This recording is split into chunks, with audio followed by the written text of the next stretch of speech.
Hi, I'm Stephanie. I'm the other half of the leadership team here at Clearwater Distilling. I'm here to talk about something fun today. Let's talk about whiskey. Let's face it, the world loves whiskey. After all, we are liquor snobs here, and the love of Scotch whiskey is what got us started down the path that led here. Why shouldn't Clearwater sell whiskey? Good question. So sitting behind me is Clearwater's very first whiskey barrels with virgin whiskey that we just filled and are aging as we speak. It'll be a few years before we release this, so what are we going to do now? Well, we have some news. First, as some of you have seen, we had a sneak peek of a new label, Renee. What's Renee? Good question, and that will be revealed over the next few weeks. But you can bet that whiskey barrels, in fact, what used to reside in these very barrels, has something to do with it.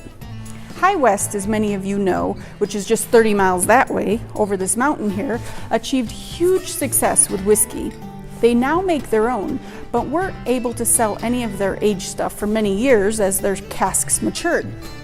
In the interim, they sourced a great deal of whiskey from MGP. That's no secret. The fact is that MGP makes great whiskey.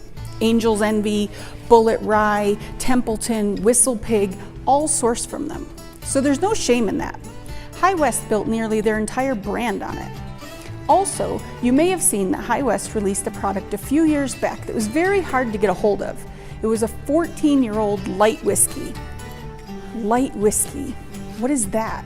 It doesn't sound awesome. Truth be told, right out of the still, it's not really that awesome.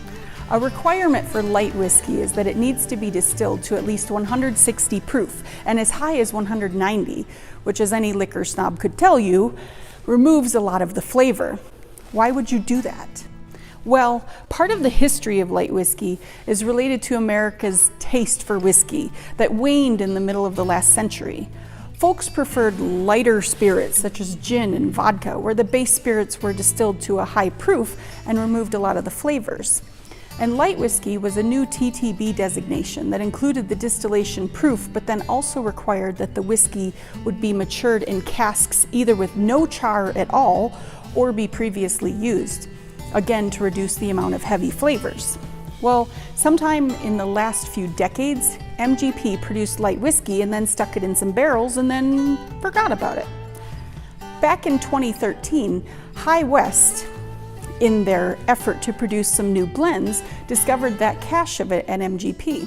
It happened to have spent 14 years in those barrels. During those years, something incredible happened. That whiskey matured into some of the most flavorful, smooth, and delicious ambrosia ever made. It would have been a shame to blend it, so they didn't. They bottled it as is and sold it out in record time, even at $100 a bottle. Here at Clearwater, we're also looking to source some whiskey for a new blended product, and also stumbled on a cache of very old light whiskey, way down on a price list from MGP. Also assuming it wouldn't necessarily stand up on its own, we tested it.